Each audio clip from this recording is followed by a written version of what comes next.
live in a reality of phantoms and monsters. They exist among us, and sometimes they win. Even the devil was an angel once.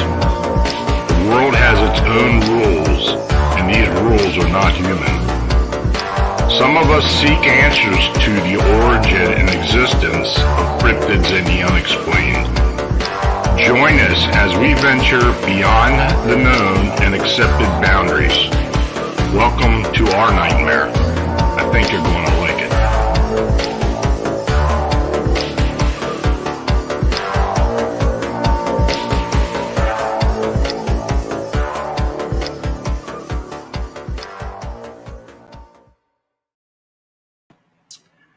Hey folks, good evening and welcome to another episode of Phantoms and Monsters Radio. Tonight we have a very special guest. It's Wednesday night, which I don't normally do a show, but I am tonight because Nicole has written a new book and I wanted to get it out there and present it to a lot of you who maybe don't know Nicole. So first of all, thanks for joining me. And Phantoms Monsters Radio channel is made possible by you clicking the subscribe button and by you sharing the programming. Super chat and super thanks donations are always appreciated. And if you wish to contribute, just click the dollar icon underneath the chat box. Buy me a coffee link is also there. So thanks for your consideration. And if you're in the chat and have a question, please use all caps and I'll try to get to each one of them. So tonight, Nicole Strickland has been interested in the supernatural since childhood. In addition to her innate psychic and empathic abilities, Nicole's experience in the fields of counseling, education, psychology, and social work gives her a unique perspective on studying the unknown. She is known for her gentle and humble approaches to working with the spirit realm, her clients, and paranormal field at large. Now, Nicole is one of the leading West Coast afterlife and paranormal researchers. She's the founder and director of the well-respected San Diego Paranormal Research Society and the California coordinator of the Ghost Research Society. Nicole is also a consultant to American Spectral Association. Nicole holds a Bachelor of Arts degree in Media Arts and Journalism from the University of Arizona and a Master of Science in Education Counseling from National University. She also plans to pursue her PhD in parapsychology. So, Nicole, thanks for joining me this evening. Hello, Lon. It's good to see you. Haven't talked to you in a while, so thank you so much for having me. I know it's been like what, 4 years, 3, something like that. Been a while. I know. And hello to everyone in chat too. Nice to see you. I've known you for, I guess, since I started radio. I mean, it's been a while. Yeah. And we talked about a lot of things, in particular with the Queen Mary and some of the books you've written about that. And of course, your investigations there. And you've kind of expanded since then. How many books do you have now? Oh my gosh, it's 8, and then I'm working on my 9th one. Ooh, so you're catching up to me. Okay. Yeah. So it's funny, we were talking about writing, and it's like pulling teeth with me. I like to do it, but you know, it's a real chore sometimes. But you get that though. I know, I do. It's a lot of people don't know what it takes to go into a book, you know, I'm telling you. The research, the editing, everything. It takes a long time. And I'm one of these, I'm more about quality than quantity anyways. So that's just me, but it's fun. Yeah. I mean, you know, with me, it's like one of these things where in the last book I did in 3 weeks. Whoa. I mean, I had a deadline. Hello. And it was like, okay, I've got 3 or 4 weeks to get this done. I've got the outline, so now it's time to actually do the book. And I did. I got it done. I was probably putting 10 hours a day in it, but I finally did get it done. But that's commendable. 3 weeks. It was crazy. Wow. That's unheard of, really. You go, Lon. So this new book of yours, which is this one here, the Afterlife Chronicles. Exploring the connection between life, death, and beyond. It's very good. I liked it. I enjoyed it very much. A lot in there, too. I know. Yeah, Yeah. And, for folks who are trying to understand the paranormal in general, but more so with spirit and connection and such, I think it's an excellent book. Thank you. You said something to me about, well, I think I put too much in. Now you didn't put too much. You put a good amount of information in there that people are looking for. And I'm quite sure they appreciate that. Yeah, that was one of my thoughts when I was writing it. I asked myself off and on, is there too much information in here? But then as I finished it, I thought, well, it's all pertainable, right? So it all Mm-hmm. pertains. And then stories like yours, you're in the book as well as like I think 17 or 18 other people. And so those are interweaved throughout as well, which make it, a little bit more profound, I think. So Yeah. connect with personal stories. So It's a to good make mix. It's an interesting mix. It's well put together, and yeah, I enjoy it immensely. Thank you. That means a So, lot. and early in the book, you talk about this. Both you and I have worked with and were inspired by Rosemary Gould. Oh yes. And she worked with me early on with the Chicago Mothman investigation. But Right. we had talked before on a lot of different things, but unfortunately, she's no longer with us. But I don't think I have ever been in the company of anybody who knew as much as she did, and I know. it was a real loss. I think about it all the time. What would Rosemary say, or what would Rosemary do about this? Mm-hmm. So She had a good head on her shoulders, and what she like. We all know she studied all the aspects of it. yeah. She had her boots in all the different categories and everything, and so it was. I remember my very first time meeting her. My very first time investigating with her was at Waverly Hills with the Ghost Research Society, and just seeing Oh, her work that Frank's box. It was just very fascinating. Just an all-around wonderful person. So she's missed. yeah, she is. I mean, she she knew so much. It was amazing. I mean, she wrote a lot of books too, but she knew so much. Gosh, I know. I wonder, do you know when she started in the field? I don't know if it was when she was in her early 20s or even beyond there, or even before that even. I think she started early, but wasn't really known until Until later. later. Hmm. And she started putting the books out, of course, but I think she kind of started a little bit late. I mean, compared to most of us. But the fact that she did write so many books and seemed to be everywhere. Yeah, You go to a absolutely. conference, Rosemary was usually there. Go Yeah, to a she came out to convention. San Diego one. It was Troy Taylor's conference, and then she came Oh, out. We were there. That was 2011. I can't believe it. And then we all drove up to the Queen wow. Mary. So that Oh, was yeah. fun yeah, it was fun. It was her, myself, and then Nicole Tito and Lisa Crick, who were formerly with the Ghost Research Society, but now they're with the American Spectral Association. So, Okay. and they knew her really well too, very well. So, So, speaking of the Queen Mary, and of course, you and I have talked about that a lot over I the know, years. You've right? written a lot about it over the years. Hmm. So, what's the situation with? Are they planning on keeping it there, or what are they Oh, planning on doing? yeah. So, so she was closed during the pandemic, and there were Right. issues. I'm not going to get into detail on air what the issues were with her leaseholder, but her former leaseholder no longer involved. And so she's been managed for about 11 years now by Evolution Hospitality.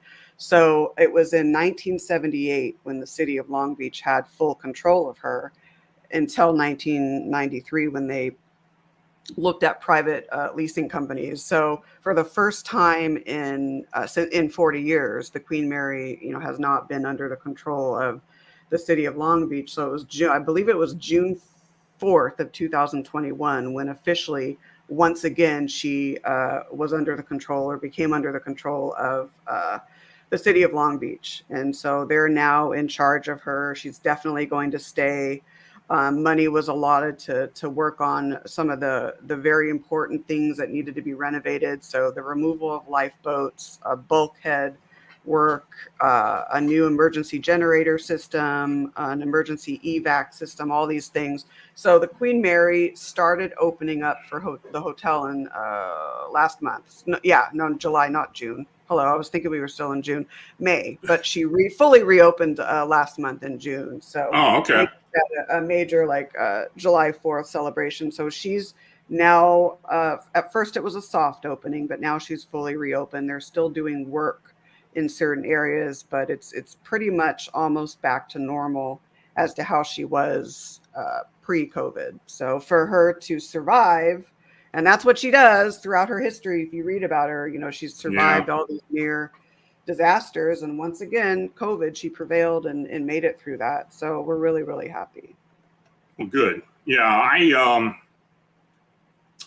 was kind of wondering what was going on with it. I knew there were some issues during COVID, but I didn't know exactly. It sounded to me like they were going to try to move her out of there. But, and I said, I had to talk to Nicole about that. So. Yeah, there was a thought. Now, here's the thing.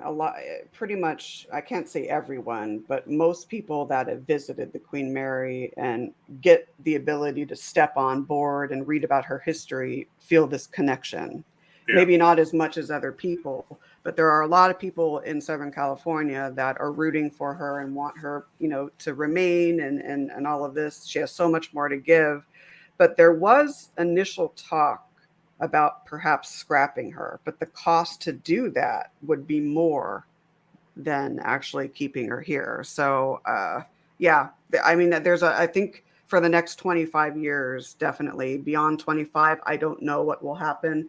But I'm going to repeat one of the tour guides. One of the tour guides said on a tour one day, he said, the Queen Mary is like a cat. She has like 9 lives. She keeps on going and going and going. And, I think there's a spiritual component to that. But yeah, she's truly amazing. Yeah.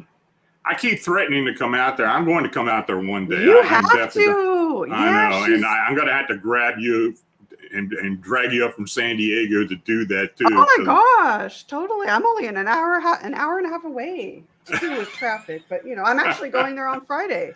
I'll be spending the weekend there. Yeah. So yeah, she's waiting for you for sure. She's like, when is Lon coming? So yeah.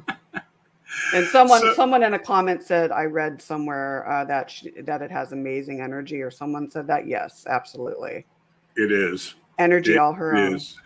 Yeah. I mean, some of the things I read about it over the years is, and of course, talking to you about it and, all your experiences and such, it is fascinating. So, yeah, I know. Yeah. Bernadette says Lon's next adventure.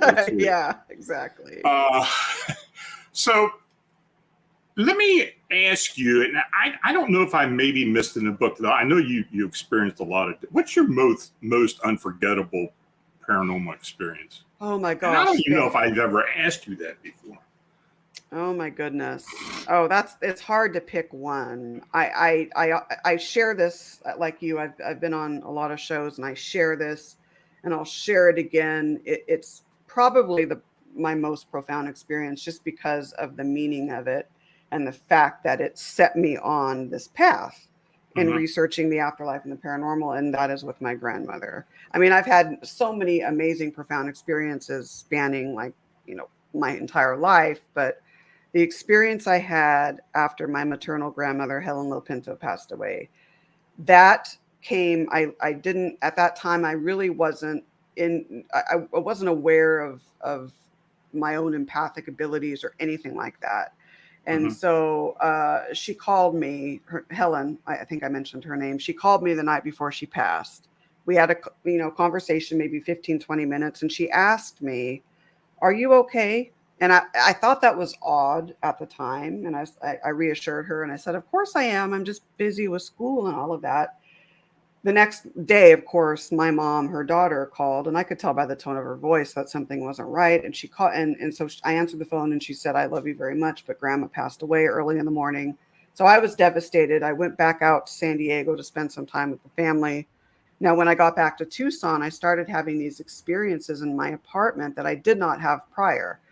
Even with that, I still chalked it up to just vibration or my neighbors. I didn't even think paranormal at this, or her coming through, but it was a succession of experiences. The first being that the doors would rattle, specifically my bedroom door and the front door, especially at night. And my grandmother, when she was alive, would go around the house and make sure the doors were locked. Again, even with that, I didn't think much of it. A couple of nights later, and this all happened over a week, I was sitting on my bed, I think writing a paper or something, and I didn't see, but I felt something like a hand caress my face, and it felt comforting. It felt like it came from someone I knew and dearly loved. And that's when I started to connect the dots. Could this be my grandmother trying to come through? Or could it be some bereavement hallucination on my part, because I was, in grief during this time?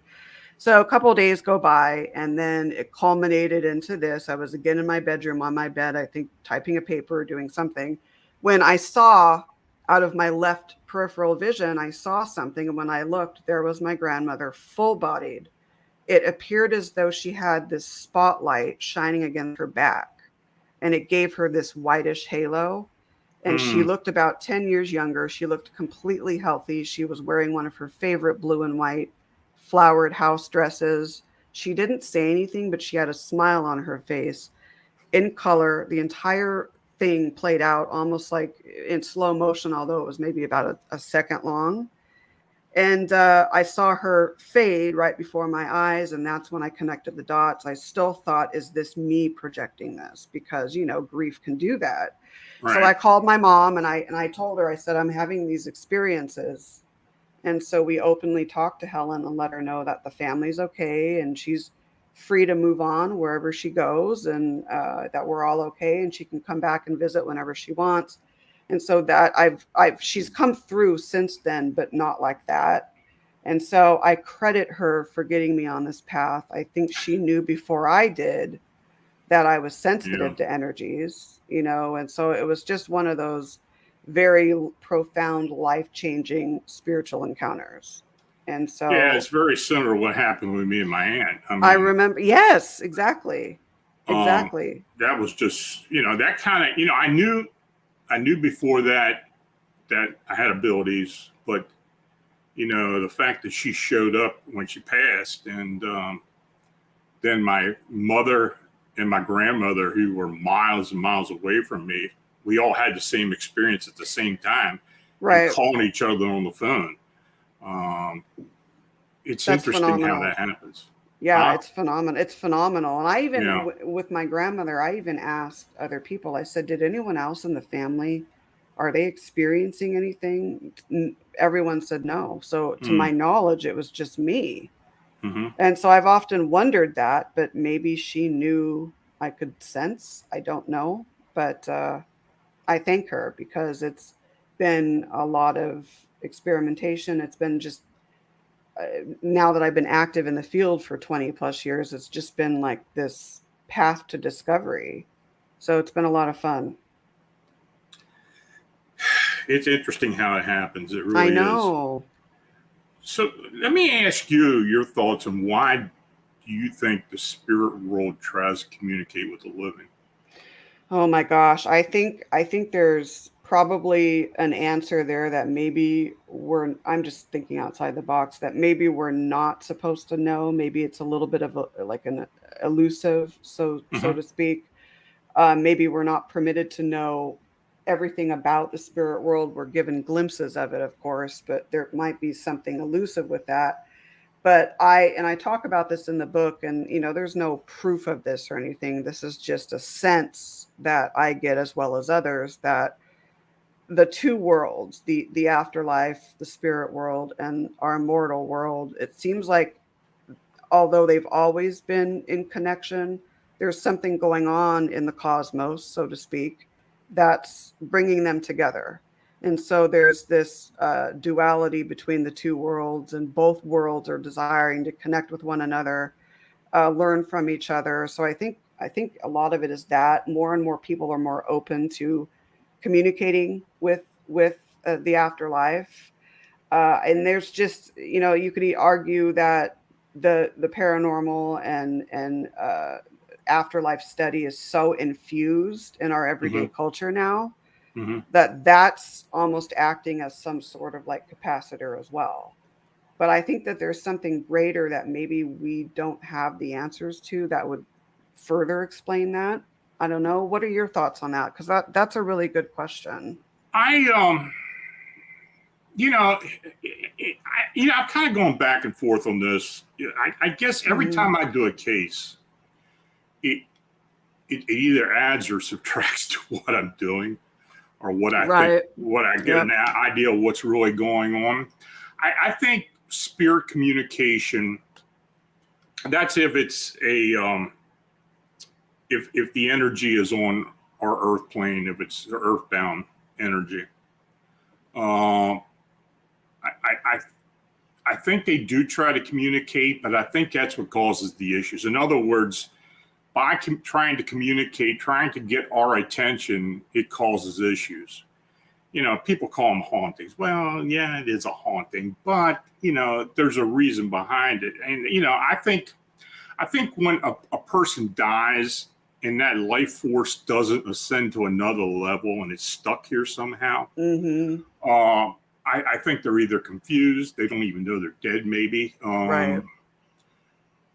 That they're, especially if it's their loved ones who are the living that they're trying to communicate, and it causes well fear and such when you see things moving or hear noises and things. And I just think the communication there. I think there's a reason behind it. I don't think Hmm. it's a scare thing, of course, unless you get something malevolent. Right. And Right. I've dealt with a few of those. But I know. Yeah. yeah, but I think for the most part, it's just trying to grab attention. And that's why I get upset when I see and I know you don't believe in this, but these people that will go into a supposed haunted location and start threatening and start yelling and start doing this and that. And Hmm. that just really turns me off, because I know that causes issues. Oh, it's And horrible. It's yeah, it horrible. is horrible. Yeah, and I mean, you brought up a good point too. I mean, when you think about all the people that are grieving the loss of a loved one, Hmm. is it possible that with their grief, they're drawing the deceased back? And maybe the deceased feels like, okay, well, my loved ones are in pain, they're being sad, let me go comfort them. So Hmm. that could draw them as well.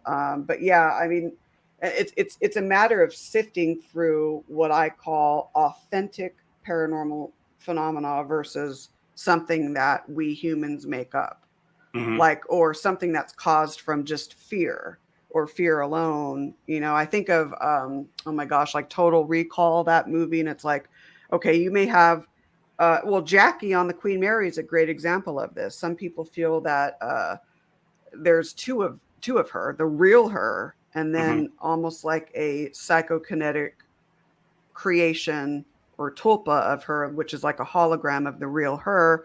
So it's sifting through, okay, what's real and what's not fabricated, but what's something that we as humans have consciously created. So Oh, I think it's, I agree with that. Yeah, the thought forms, tulpas. I mean, they are a big part of the paranormal. Of course, oh, when you're talking about absolutely. poltergeist, that's exactly what you're talking about. Mhm. But I think in other situations, it comes into play as well. And you're Right. right. I think people can, manifest. Well, the human mind's a crazy thing. I mean, It is. We don't even I think understand it people can just completely. manifest these energies. Hmm. So you were talking there, and I was thinking as you were talking. Since Queen Mary's opened back up, has the activity changed at all? That's an interesting question. Let's see. So the last time, I'm going to answer that, but I'm going to preface it. The last time I was on board was December of 2019. Okay. I was invited to potentially go on board and film during the pandemic. That didn't work out. But then the time since the pandemic, so since 2019 that I've been on board, was actually the anniversary of the Titanic. So I went on board for a tour because they had tours during the month of April.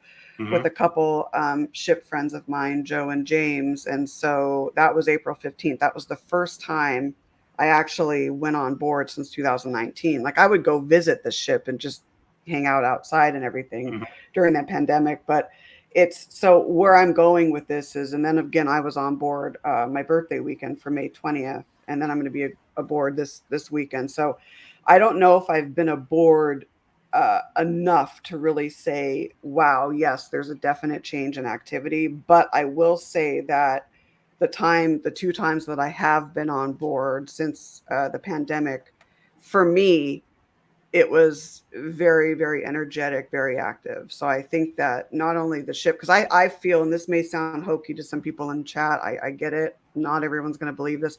I feel that the Queen Mary is very sentient. And so I think there's this duality of her being one giant spirit, and then the interplay between her and the human energies that either go through her or choose to remain. And there are many resident energies on board.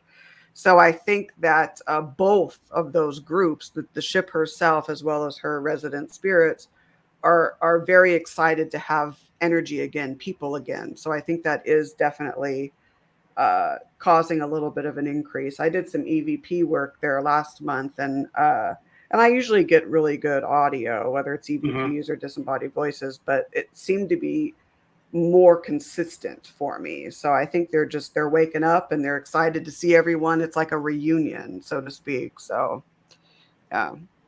So you think the energy there does feed off what comes in? I do. I really do. I will say though that, and just this is just based on years of researching the Queen Mary and spending countless hours there. I don't think anything there is malevolent or anything like that. There's a mixture of intelligent and earthbound. There's not earthbound, so psychic imprints, especially of some of her near-death disasters. For example, the Curacao tragedy on October 2nd, 1942. That's when her HMS Curacao World War I escort ship and her collided, and over 300 of its sailors perished. And so there's a section in near the bow where phantom screams can be heard. It's thought to come from that. So there's earthbound residual type of phenomena going on. Intelligent earthbound activity, but then there's residual psychic like phenomena going on, and then intelligent. So I don't know, it's hard to come. I've been asked, what do you think, what's the percentage of residual and intelligent on board the Queen Mary? And obviously I can't give an exact number, but I would say based on my experiences, 60-40, so about 40% residual, 60% intelligent, maybe 70-30, somewhere along those lines. So yeah. So you do write about intuition, being an intuitive. I mean, do you consider yourself an intuitive, right? I do. I think everyone is. I really do. Yeah, I agree with you. I think most people are intuitive to a degree. Yeah. It's just maybe not everyone's open to it, or maybe they're just not exposed to it, or maybe they haven't practiced enough. I know for me, being involved in this field, my senses have improved. Would they have improved without being? I don't know. Maybe it's a maturity thing, but yeah, I think everyone has it. And so it for me, it comes down the maternal line. So I have Romani Gypsy in my bloodline. So Oh, really?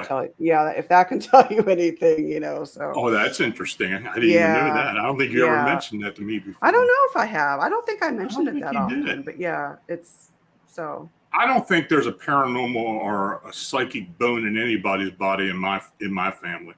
When I grew up, I never talked about my abilities. I just didn't, because I lived in a very conservative family.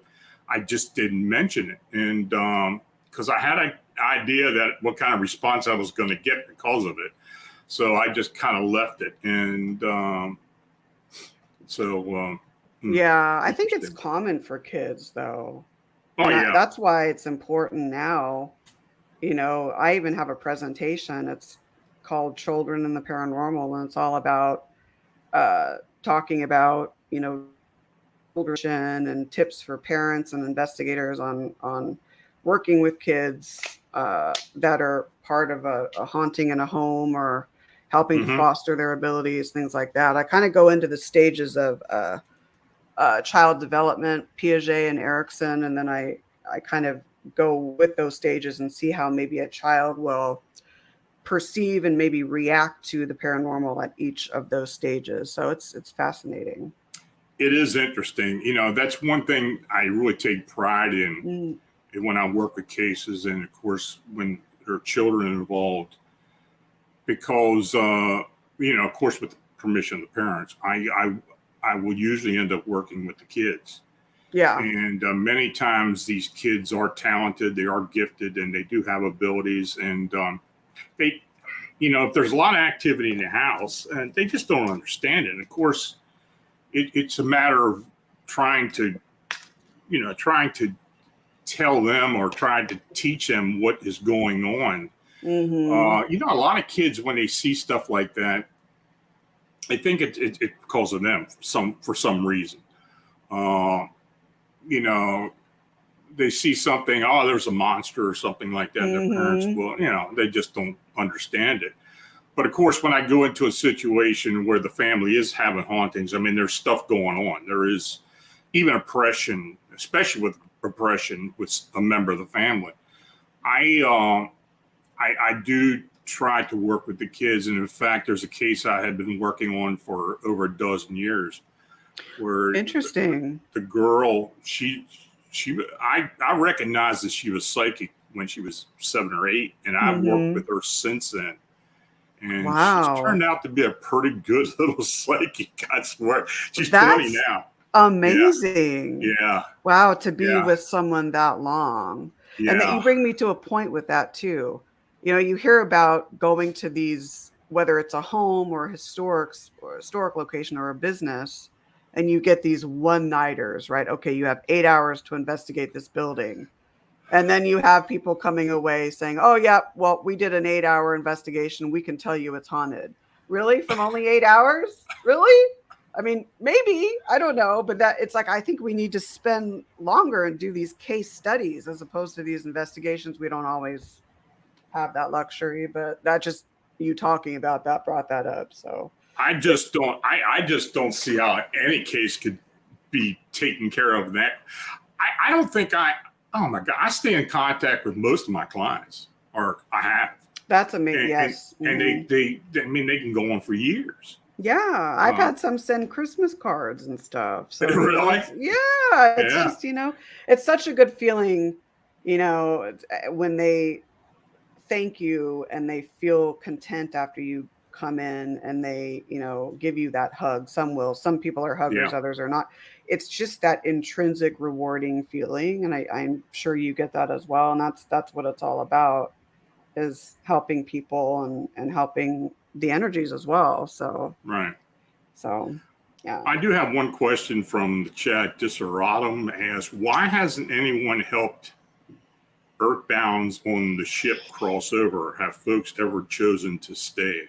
that's a very, very good question. Now, oh gosh, I'm deciding how much I want to go in with this. I have personally put out there, when I'm on board, I will let them know that, for those that want to stay, that's fine. But those, if you feel, stuck here or you don't want to be here, there is a better place, and blah, blah, blah, blah, blah. So Mhm. I've personally done it. I think a lot of a lot of the residual activity, we know it's just like a psychic imprint. Okay. So it's an implanted memory from the ship's sailing days and whatnot. Mhm. And I do believe there's a huge percentage, I don't know about huge, but a substantial percentage of resident spirits that for some reason do want to remain there. And I know several other investigators that have tried to, cross them over, but for whatever reason, they're still encountered, every time we go on board. But there also may be a component of maybe they have crossed over, but they choose to come back at free will. So I think with the Queen Mary, it's interesting because it's there's such what am I trying to, there's so many thoughts going in my head right now. There's such a connection that a lot of these spirits have with the Queen Mary. Mm-hmm. So there's this devotion to the ship and its history, if you will. That's kind of how I would put it. So, and when you talk to people, former crew and former passengers, former war brides, veterans, a lot of them will say, there's something about the Queen Mary and I didn't want to leave the ship. So if you take that thought, and there's a lot of people that are living that feel that way, that worked or sailed on board. Think of the spirits that are on board now that worked or lived, lived, I should say, when they worked there, or sailed.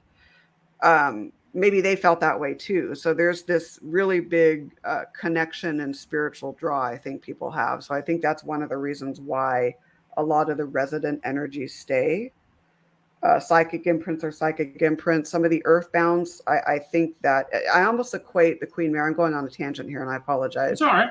You know, when you travel to different states and you have these like welcome centers, right? Mm-hmm. Welcome to California, welcome to Nevada, whatever. I feel that in some way that the Queen Mary is almost a spiritual welcome point for some people.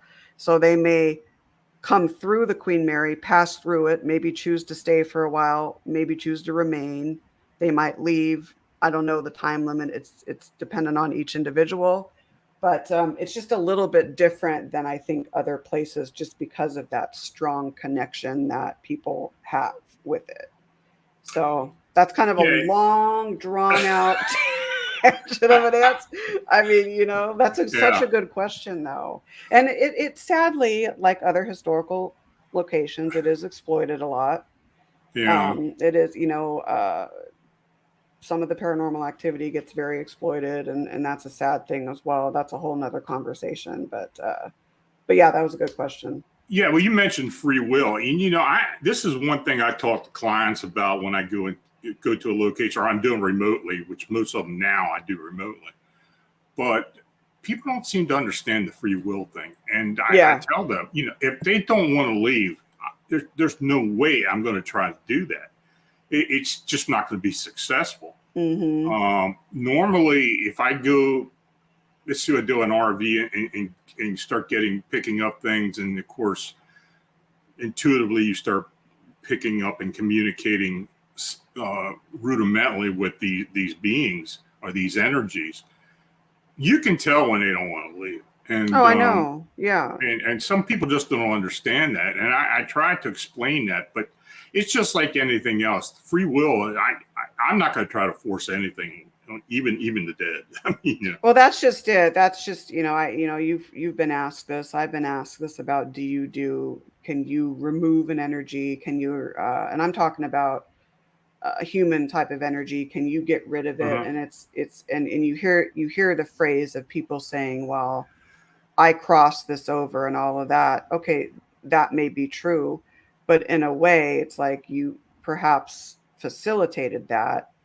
What I'm saying for me, I just err on the side of caution of taking credit for that, because, you know, if it's an intelligent energy and it has some sort of free will, then you might have helped facilitate it. But, you know, so that you just brought up a good point. It just jostled my thought process there for a second. So. Disaratum followed up, said, could you please talk about anything you know about your Romani culture's insight on the paranormal? We hear a little bit about magic and divination, but not spirits, cryptids, etc. Yeah, that's an excellent. Thinking the same thing. Yeah, that's actually an excellent question, and I really haven't studied much into where specifically how that relates to my family. Mm-hmm. But back in, you know, it's kind of like Salem and the witch trials a little bit. There's a little bit of a parallel. You know, the Romani Gypsies were thought of as very intuitive, very sentient, very psychic, and were in many ways, you know, crucified for that, burned at the stake, stoned, whatnot. So so there's that parallel between that and, like, you know, Salem and the Salem witch trials. But it's something that I wish I could find the exact lineage and really go back up in my family and see the origins of that. Now, this came from my maternal grandmother, Helen, who I was talking about at the beginning. Okay. She always said that she had Romani Gypsy line in her blood. So that I should research that and see if I can find the origins Yeah. of that. That might be something that you may benefit from. I did the That's same very thing true. Yeah. So because thanks my for that. family came from a persecution, religious persecution background in Switzerland with the Reformation and such, because they were Anabaptist, not Anabaptist. Basically, they were Mennonites and Amish. Mm-hmm. Yeah. And of course, I'm 11th generation, so I did research everything for when they got here and everything. And yeah, it gave me a lot of insight as to what, not only my background, but the way religion and then other things involved with that. Of course, with, in my instance, powwowing and folk magic and healing and such, which is in my family's background. Yeah. So, You're smart too. I mean, I'm surprised. It's almost ironic that I haven't really looked into that, but thank you so much, because now I really need to look into that. Like you said, it'll provide insight and I think everything. it will. Yeah, and with the whole cryptids too, I wanted to get your take on.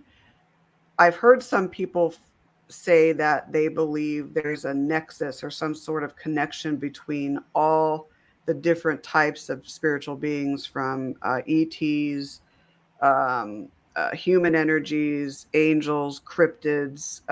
Do you think there's a nexus there, or do you think they're all separate realms? Oh, I think it's a strong connection. Yeah, that's It kind may of my not be thought real too. prevalent, but as time has gone on, the more and more we look into cryptids or unexplained creatures, um, the paranormal aspects seem to show up a lot.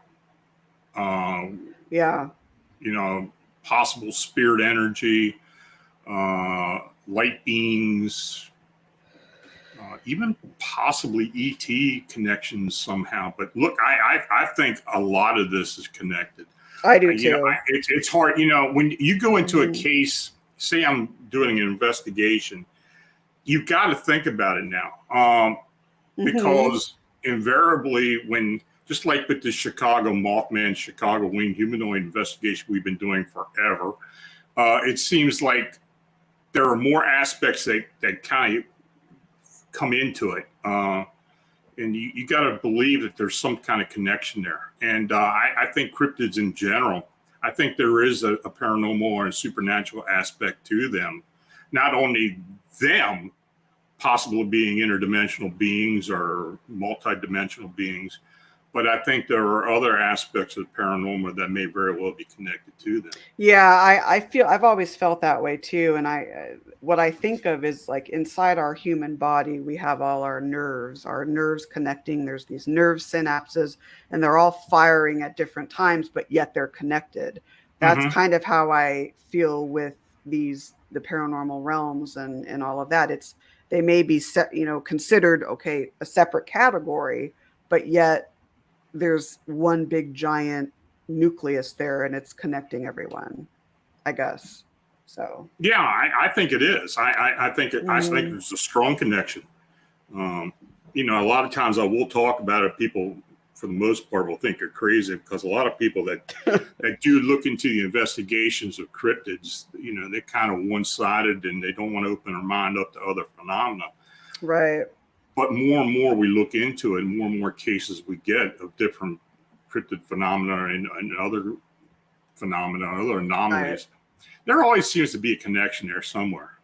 Exactly. Yeah. You know, And I'm now wondering you're too, with I'm sorry, with the go cryptids ahead. too. I don't know. I think in many ways they're too strictly categorized, and they're put in the four corners of a box, and maybe we don't know. Obviously, we don't know everything about them, so maybe not put them inside, you know, four corners of a closed box, and maybe expand out a little bit more. So I don't know. Maybe Uh-huh. they're just, I guess, just over classifying different energies without really having 100% knowledge of exactly what they are, is I guess what I'm trying to say. I don't know what your thoughts on that are, because you're way more knowledgeable in the cryptid section than I am. Just, and it's so fascinating. It's a very fascinating topic. I don't know. I mean, I just kind of take it as it comes. I'm not out there looking for anything in particular, but right. It's very interesting when a case will come my way, or a sighting or a report will come my way. A lot of times, and this is interesting, the witness will very rarely talk about other aspects of paranormal activity until you start talking to them. Then they start, one thing I will ask them, well, did you notice anything else going on? Yeah. It's interesting you asked me that, because I did see this and this, and I think, okay, well, it does pop up. Right. Yeah. So pick your brain on that, because you're you kind talked of about the book about misconceptions of the spirit world. Ooh, that's a yeah, I debated whether to put this in there, but I think it was good you did. I think it was excellent that you did, because very few people will talk about that. I guess I had some cojones, didn't I? Well, I appreciated that was in there, but what you said is absolutely true. There are all kinds of misconceptions about what the paranormal really is, especially the spirit world. Right, and that's it. This was mainly applying to the afterlife, so I'm talking mainly of human energies that have passed on. So yeah, I talk a lot in there. I go into, do ghosts and spirits harm the living? I talk about that. Human energies. Now, this is speaking of human energies of once living people, right? I don't feel that, whether earthbound or spirit, that they can really harm anyone in that way. But yeah, I mean, getting into tulpas and thought projections and how that is, and just the whole aspect of how entertainment, and I love entertainment, don't get me wrong, but how it portrays paranormal phenomena. It's and frustrating, isn't it? It's very frustrating. And I get horror. I mean, we all love, well, not all of us. Some people love a good horror movie, right? I just watched Hereditary the other day. Good psychological flick there. But it's just, there's a lot of exploitation done of the paranormal, and even other realms too. And it's just something that I think is going to prevent the field from advancing how it should. It's still going to advance, but that's going to always be a thorn in its side, so to speak. Well, when paranormal TV started coming out with ghost hunters and whatever, everything else, and it was fascinating at first, but as you kept watching and more shows were coming on, and I get it. I know the advertisers want action. They don't want a real investigation where you might have one unexplained incident occur in hundreds of hours of investigating. Right. They don't want that. No. And it gets, I don't like saying the word fake, but it does seem fake sometimes. Yeah, and it's just the very naive and gullible the very impressionable type of people are going to get swayed by that. And then that causes them to have a skewed, I guess, idea about what paranormal phenomena is. And I'll say, just speaking for myself, and I'm just one fish in the sea, but I would say in the last, even prior to COVID, I would say since about 2016 on, we had a preponderance of more requests about people thinking that demons were in their home than ever before.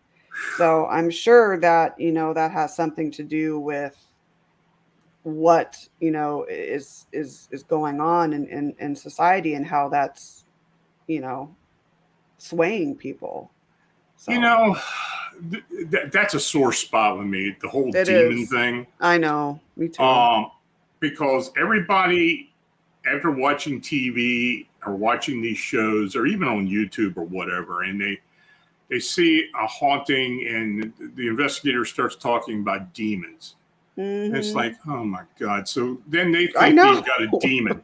I know. And, my whole thing is evil. I don't like using names for malevolent energies. I don't either. That whole demon thing just kind of irks me. And I don't necessarily shoot people down when they talk about it. I'll talk to other investigators and like you about it and say, well, I don't. You're smart to buy into the demon thing. Yeah, I don't either.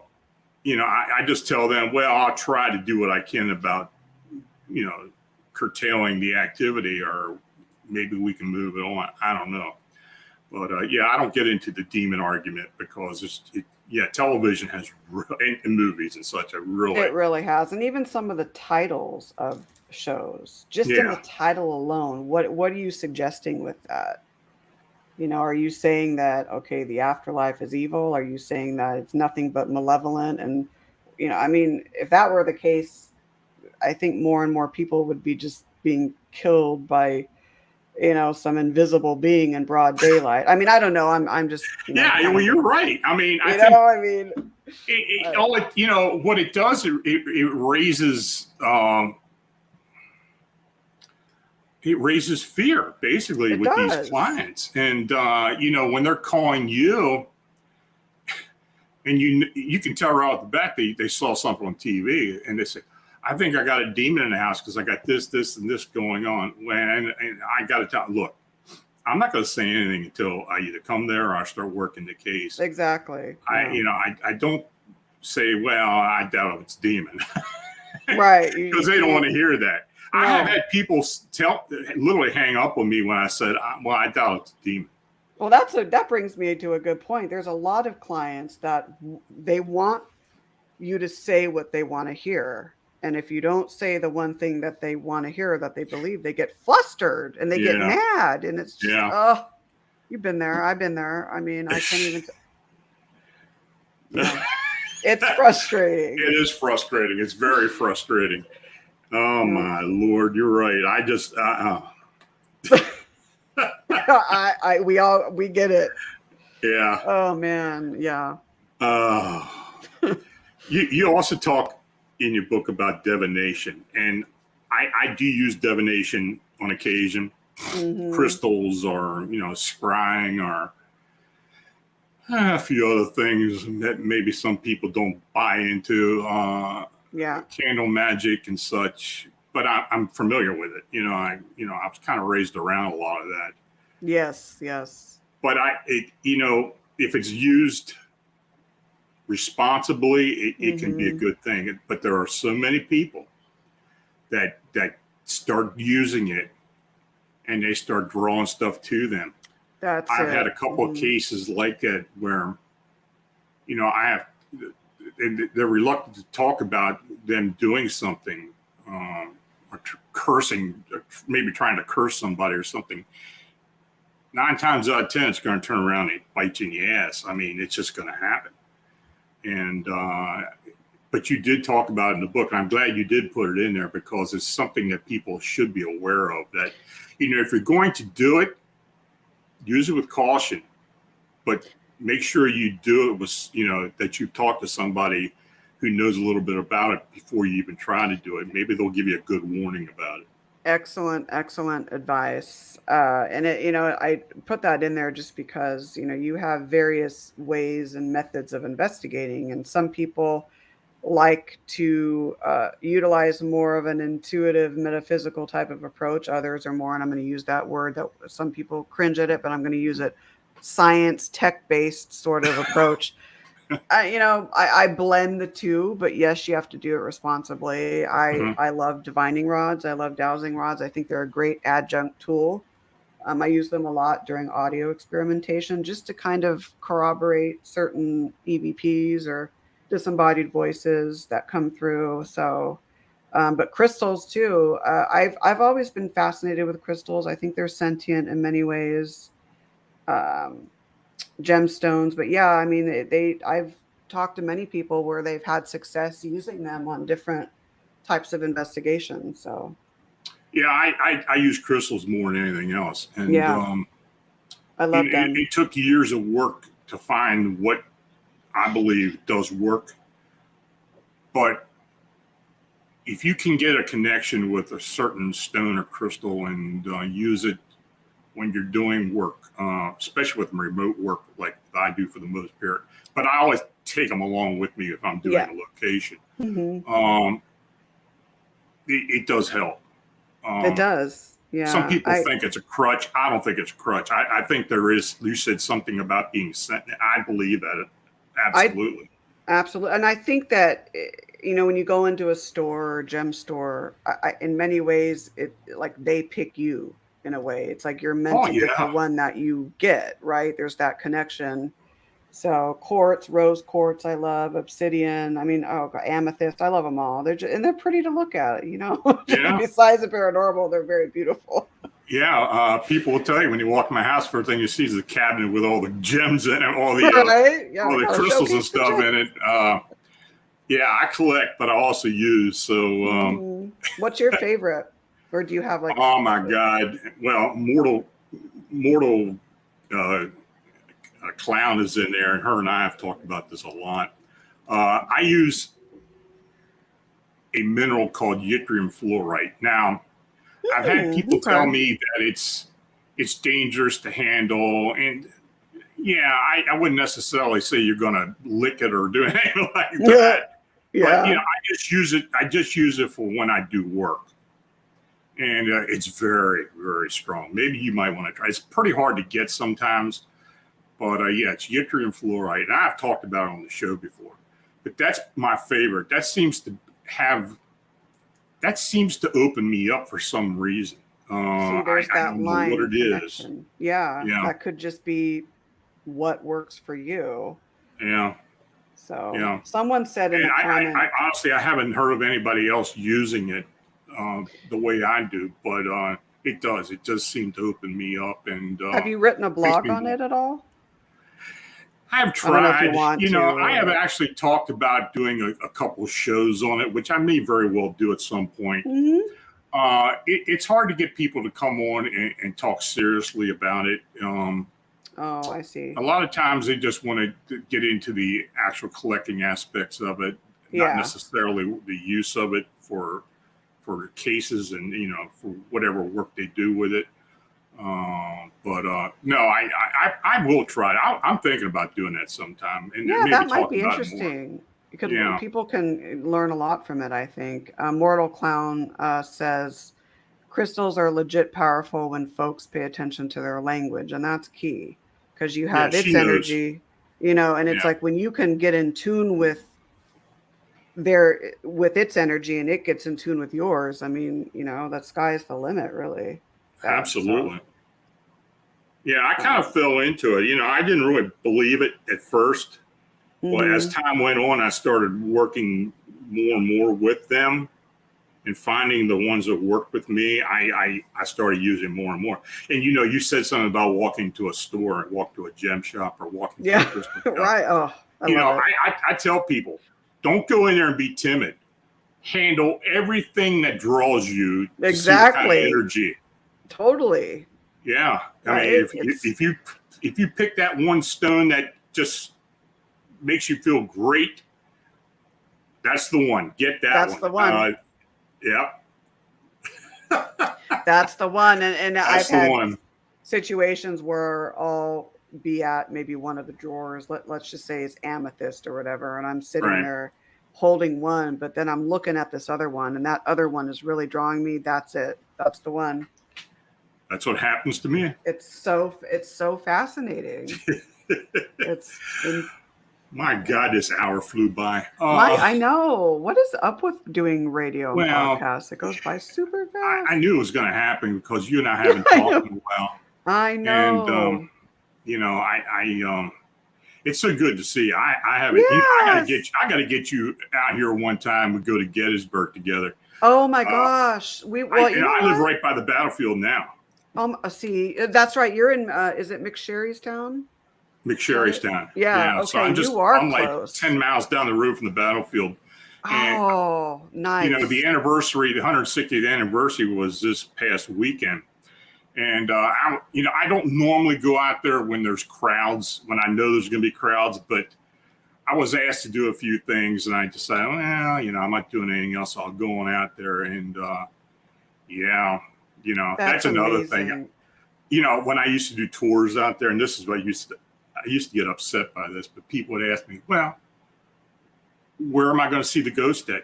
Can you take me where the ghosts are? Oh my God. Oh, yes. It just doesn't work like that. Doesn't work like that. No. Doesn't work like that. I'm actually supposed to be going, next year, 2024, with Dale Katzmarek and Ghost Research Society, probably in the summer. So I can. If you do come, I'm going to let you know. Yeah, because that would be great. You let me know. Yeah, that would be amazing. Yeah. Because I'll show you some of the good spots. I can't even believe I haven't been there. Like, hello, what's wrong with me? Yeah, like, I know you've been to the East, but I know you've been to New York and a couple of places, but yeah. So that'll be awesome to get out there. Well, yeah, but definitely let me know, because I think you and I have a good time out there. Oh, sure thing. Yeah, totally. So why don't you tell folks how they can contact you and any other information you want to let them know about?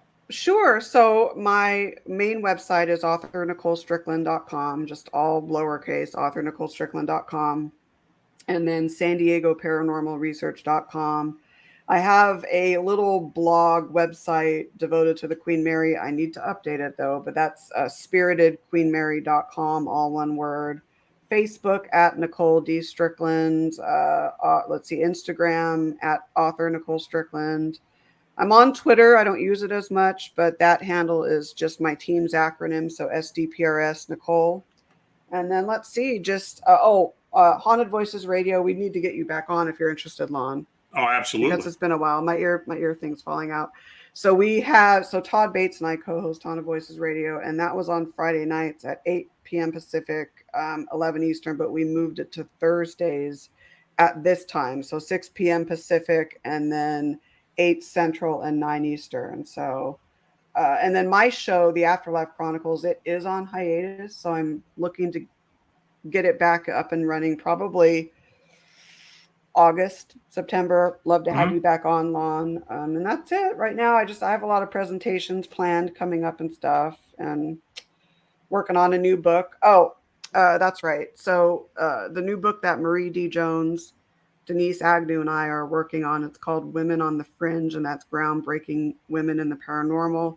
If any of you in chat, or even you, Lon, know of someone that you can recommend, I think we're still looking for a few more, specifically in ufology, radio show hosts, tour guides, but pretty much anyone. So okay, that's about it. Heading to the Queen Mary this weekend, so I'll be posting a lot about that, and that's about it. This was awesome to come back on your show. I know I haven't talked to you. I miss talking to you. We need to keep in contact more than before.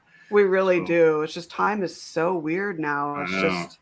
It's crazy how fast it is. I blame it on the pandemic, because that seemed to screw up everybody. It did. Yeah, exactly. Yeah. It's insane. Like, what? Yeah. So. Well, Nicole, thanks again for coming on. And thank you. I appreciate you sending me the book. And like I said, if sure, I will definitely do your show if you want me to. So just let me know, and we'll figure out what to do. Yep, I'll talk to Todd. We'll get a date for you for that. And when I get my show back up and running, I'll let you know as well. Thank you so much, Lon. Okay. It was great seeing everyone in chat as well. So you guys have a great night, and we'll talk soon. You take care. All right. So thanks to each and all of you for watching and chatting. If you did make a donation, and I see Mortal Clown did, so I appreciate that. It's truly appreciated. Your support is what makes all this possible. So please like, subscribe, and share. If you do have a sighting or encounter report that you'd like to be considered for the blog, or even the personal report show, please send to my email at lonstricker@phantomsandmonsters.com. So Friday night, I'm going to be doing a personal reports about skinwalkers.